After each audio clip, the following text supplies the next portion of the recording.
एक किसान के दो बेटे होते हैं और एक बेटी होती है।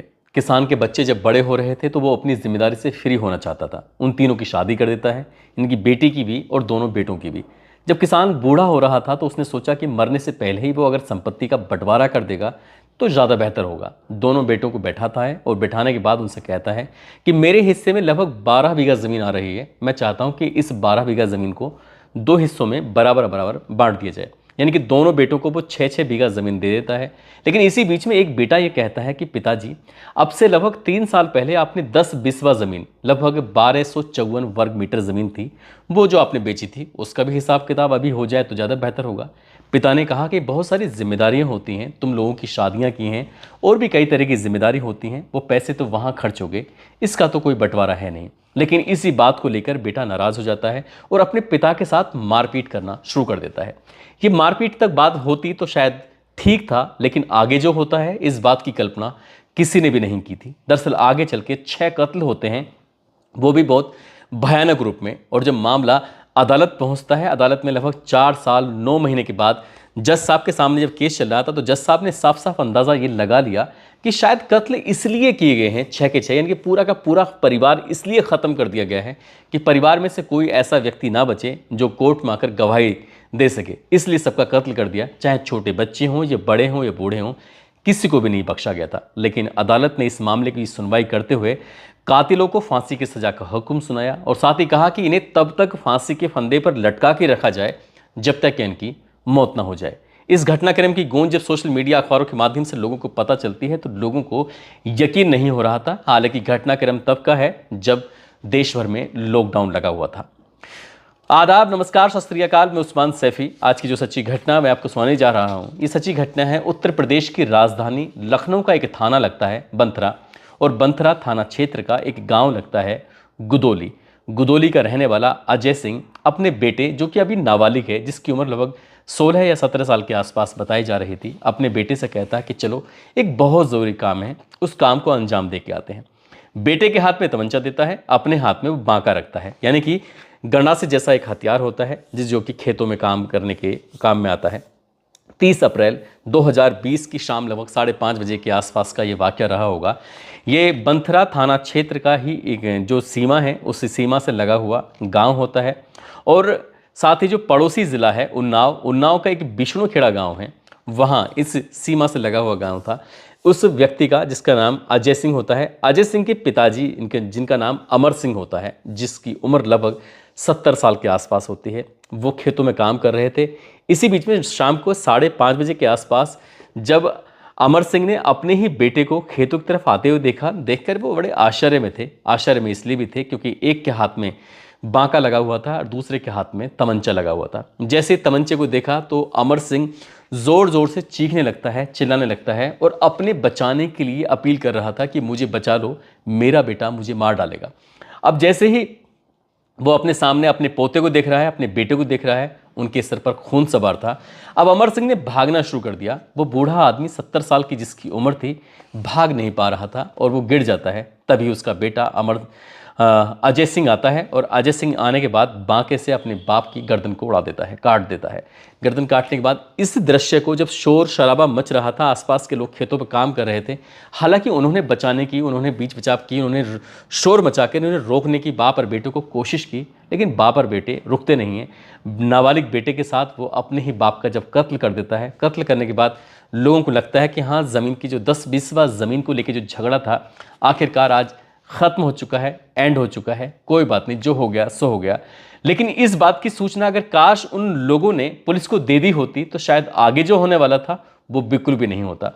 ये गांव गुदोली के पास में खेत लगता है। उसका छोटा भाई जिसका नाम अरुण सिंह होता है, अरुण सिंह अपनी पत्नी राम सखी और साथ ही अपने 2 साल की बेटी होती है और एक 9 साल का बेटा होता है, इनके साथ वो खेतों पे काम कर रहे थे।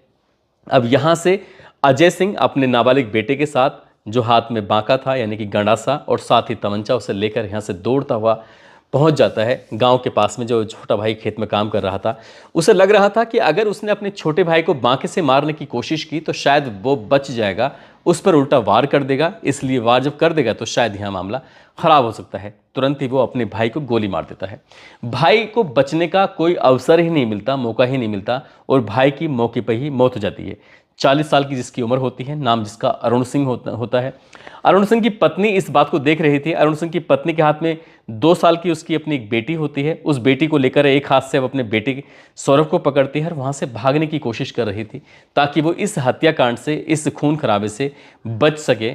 लेकिन अजय सिंह और उसका जो बेटा था, उनके सर पर खून सवार था और वो इनके पीछे दौड़ना शुरू कर देते हैं। ये भाग रहे हैं। ये महिला जो जिसका नाम होता है राम सखी, वो लगातार आवाज़ लगा रही थी। 38 साल की जिसकी उम्र होती है, वो कहती है कि मेरे पति को मार दिया, ये लोग मुझे भी मार डालेंगे।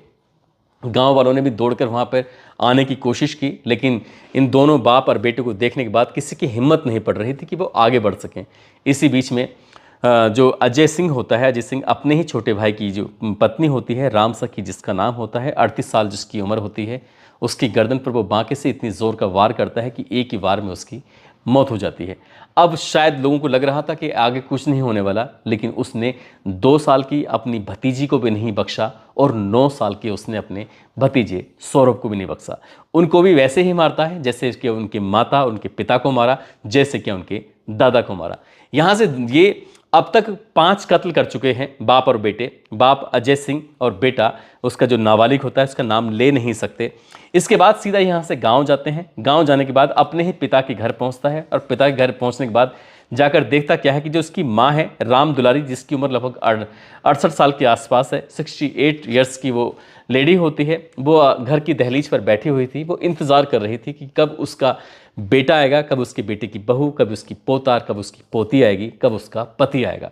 वो शायद ये इंतज़ार कर रही थी बैठकर। उसे नहीं पता था कि जो उसका बड़ा वाला बेटा है अजय सिंह, ये सब पाँचों के पाँचों की हत्या करके आ चुका है।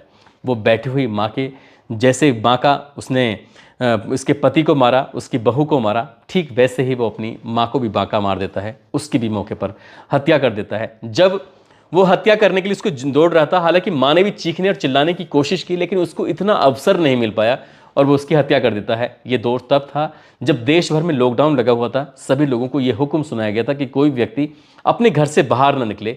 यदि घर से कोई बाहर निकलता है तो उसके खिलाफ कानूनी कार्रवाई की जाएगी। बस चीखों की आवाज़ जिन लोगों के कानों तक पहुंची थी, या जिन लोगों ने घर से निकल के तुरंत अपनी आंखों से देखा, वो बहुत ज़्यादा बड़ी संख्या में लोग नहीं थे।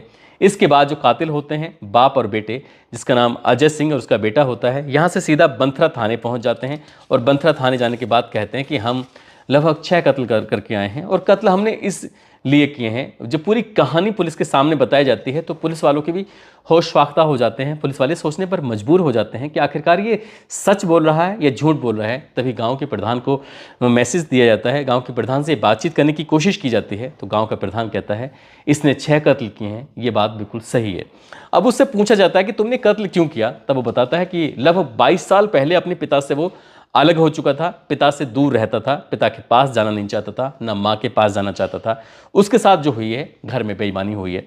बेईमानी के बारे में पूछा जाता तो वो बताता है कि 12 बीघा ज़मीन थी, 2 हिस्सों में बांट दिया, उससे कोई ऐतराज़ नहीं, लेकिन पिता के पास लगभग 10 बिस्वा ज़मीन यानी कि 1254 स्क्वायर मीटर जो ज़मीन थी, उस ज़मीन को अब से घटना 3 साल पहले साल 2017 में बेच लिया था। उसका तो कोई हिसाब किताब नहीं दिया। जब उसका हिसाब किताब नहीं दिया तो इसी बात पर नाराज़गी थी। जब ये बेटा यानी कि अजय सिंह इस तरह की बातें कर रहा है तो पुलिस को शुरुआत में लग रहा था कि शायद ये मानसिक रूप से विकलांग है, मानसिक रूप से बीमार है, इस तरह की बातें कर रहे हैं। उसके बेटे से पूछा जाता है जब इस घटनाक्रम को अंजाम दिया गया था तो बाप और बेटे ने अपने सर का मुंडन भी कराया हुआ था। पुलिस इस मामले की जांच पड़ताल में जुट जाती है देखने के लिए कि आखिरकार इनकी तबीयत ठीक भी है कि नहीं है। तबीयत बिल्कुल ठीक होती है और 6 कत्ल करने के बाद खुद ही थाने आते हैं, खुद ही सरेंडर करते हैं। पुलिस इस मामले की जांच पड़ताल करने के बाद आखिरकार चार्जशीट कोर्ट में दाखिल करती है और जब कोर्ट में चार्जशीट दाखिल की जाती है लगभग 4 साल 9 महीने जब बीत जाते हैं तो ये मामला लखनऊ की अदालत में पहुंचता है। एडीजे रोहित सिंह होते हैं, उनकी अदालत में इस घटनाक्रम की सुनवाई चल रही थी। 17 जनवरी 2025 को उन्होंने सुनवाई करते हुए पति और पत्नी यानी कि पत्नी को इसमें इसलिए शामिल किया गया था, जो उनकी पत्नी होती है जिसका नाम रूपा सिंह होता है, क्योंकि वो इस घटनाक्रम की पूरी जानकारी रखती थी। वो चाहती तो शायद परिवार के लोगों की हत्या ना होती, बच जाते। उसी ने ही उन पूरे अपने बेटे को और अपने पति को पूरी तरह से उकसाया था ताकि वो कत्ल कर सकें, मार सकें। इस मामले में पति और पत्नी को तो फांसी की सजा का हुक्म दिया जाता है और कहा जाता है कि इन्हें तब तक फांसी के फंदे पर लटका कर रखा जाए जब तक कि इनके प्राण ना निकल जाए। और जो इनका बेटा होता है, क्योंकि वो नाबालिग होता है, नाबालिग का जो केस चलता है वो जुवेनाइल कोर्ट में चलता है, जो बच्चों की अदालत होती है। हालांकि अभी उस मामले की कोर्ट में विचाराधीन है, अभी उस मामले का अभी कोई रिजल्ट नहीं आया है, लेकिन पति और पत्नी की जो फांसी की सज़ा सुनाई जाती है उसके बाद इस घटनाक्रम की गूंज अखबारों, सोशल मीडिया के माध्यम से जब लोगों तक पता चलती है तो लोगों को यकीन नहीं हो रहा था कि एक छोटे से ज़मीन के टुकड़े के लिए आखिरकार बेटे ने अपने भाई, अपने भाई की जो पत्नी होती है, अपनी भतीजी, भतीजे, माँ और पिता का कत्ल कर देता है। दोस्तों, ये घटनाक्रम जो हुआ था वो 30 अप्रैल 2020 की शाम लगभग 5:30 बजे के आसपास घटनाक्रम की शुरुआत होती है और उसके बाद रात तक वो सबको मार देता है। लगभग 30 जुलाई 2020 को इसकी मामले की जांच पूरी होती है और 7 जनवरी 2021 को इस मामले में चार्जशीट दाखिल कर दी जाती है। 18 जनवरी 2023 को आरोप तय हो जाते हैं और 1 अगस्त 2023 को कोर्ट में गवाही हो जाती है और 10 दिसंबर 2024 को साक्ष्य और गवाही की बात सुनवाई होती है और 17 जनवरी 2025 को इसमें पति और पत्नी, जिसमें अजय और उसकी पत्नी रूपा, इनको सजाए मौत का हुक्म सुना दिया जाता है। लेकिन सजाए मौत का हुक्म सुनाने के साथ साथ उन्हें यह भी कहा जाता है कि हाई कोर्ट की अनुमति के बाद ही सजा को अमल में लाया जाए और लगभग 30 दिन के अंदर ये अपील कर सकते हैं उच्च अदालत में और अपील करने के बाद ये अपनी जो भी अपने मामले में सफाई दे सकते हैं। लेकिन निचली अदालत ने उनको फांसी की सजा सुना दी गई है। दोस्तों, इस पूरे घटनाक्रम को सुनाने का उद्देश्य किसी को परेशान करना नहीं है, किसी का दिल दुखाना नहीं है, बल्कि आपको जागरूक करना है, आपको सचेत करना है। अदालत की सुनवाई के दौरान ये बात सामने आई थी कि जब अजय सिंह कत्ल कर रहा था, मार रहा था, तो उसने बच्चों को भी नहीं बख्शा, उसने महिलाओं को भी नहीं बख्शा और ये कहते हुए कि अगर कोई जिंदा ही नहीं बचेगा तो शायद कोई गवाही भी नहीं देगा और जब कोई गवाही नहीं देगा तो ये मामला अदालत में ज़्यादा दिन टिक नहीं पाएगा। इसलिए उसने अपने पूरे परिवार को ख़त्म कर दिया था। लेकिन जो बहन बसती है, बहन जिसका नाम दुर्गावती उर्फ गुड्डी होता है, जो कि पास के ही ज़िला उन्नाव के हसनगंज में वो रहती है अपने पति राजू के साथ, जब उस घटनाक्रम की बात उस बेटी तक पहुंचती है तो बेटी अपने पिता, अपने भाई, अपनी माँ, अपनी भतीजी और भाभी के लिए पहुंचती है, उनका अंतिम संस्कार कराती है और कसम खाती है कि जब तक वो अपने हत्यारे भाई को सजा नहीं दिला देगी तब तक पीछे नहीं हटेगी। वो खुद ही अपने पति के साथ मिलकर परिवार के सदस्य का जो मर चुके थे सबका अंतिम संस्कार कराती है और इस मामले को अदालत में लेके जाती है और तब तक फाइट करती है जब तक क्या उन आरोपियों को सज़ा नहीं मिल जाती। हालांकि उसका भी जो भतीजा है जिसका मामला जुवेनाइल कोर्ट में चल रहा है उसको भी सज़ा दिलाने के लिए उसने पूरा प्रयासरत है और अदालत शायद उसको भी बड़ी सज़ा ही सुनाएगी। दोस्तों, जाते जाते रुचि प्रजापति हैं, आज इनकी शादी की सालगिरह है। साथ ही मुंबई के रहने वाले दीपक भारती हैं, आज इनका जन्मदिन है। इनको जन्मदिन की ढेरों सारी शुभकामनाएं, बहुत बहुत मुबारकबाद। साथ ही रुचि प्रजापति को शादी की सालगिरह की बहुत बहुत मुबारकबाद।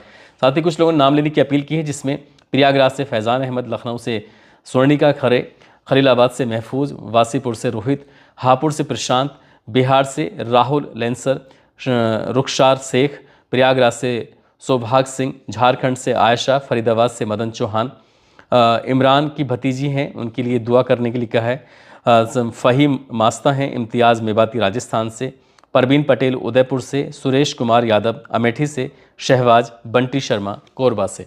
आप सब लोग अपना ख्याल रखें, सुरक्षित रहें। जय हिंद, जय भारत।